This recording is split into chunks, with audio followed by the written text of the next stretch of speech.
Le temps est donc venu pour Jérôme Perra de s'expliquer. Après avoir finalement renoncé à se présenter aux législatives en Dordogne, l'élu périgourdin, qui a été condamné pour violence conjugale en 2020, revient sur ce qui l'a conduit à prendre cette décision. Il s'est confié ce matin à Sébastien Bouvy et Camille Michelin. Bonjour. C'était il y a 9 jours. Sur ce marché du Bug, Jérôme Perra, fraîchement investi, se lançait dans la campagne. 10 jours plus tard et après 4 nuits sans sommeil, nous le retrouvons comme soulagé d'avoir quitté la partie. Je me sens personnellement soulagé effectivement de cette pression médiatique, mais surtout de cette pression rageuse des réseaux sociaux qui n'a plus aucun sens et où il n'y a absolument aucune place pour la nuance. Vous en êtes voulu à un moment donné de ne pas avoir anticipé tout ça ?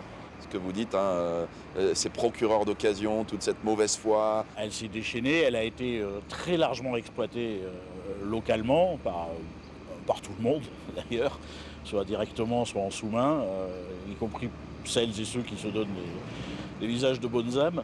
Mais oui, probablement il y a une erreur d'appréciation. Oui. Aujourd'hui, vous vous sentez condamné 2 fois dans cette histoire ? Non, je me sens condamné une fois par la justice dans des termes qui sont très précis, avec un sursis.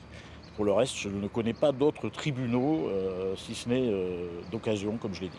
Je le répète et je maintiens ma version, je n'ai porté aucun coup volontaire. Bien sûr que je regrette sans doute de ne pas avoir assez et plus largement expliqué, mais vous savez, maintenant, ma parole est très libre.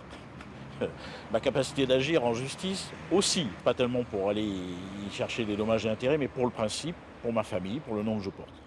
Qui pour remplacer Jérôme Perra dans cette campagne ? La majorité présidentielle alignera-t-elle un nouveau candidat dans cette circonscription du Sarladais ?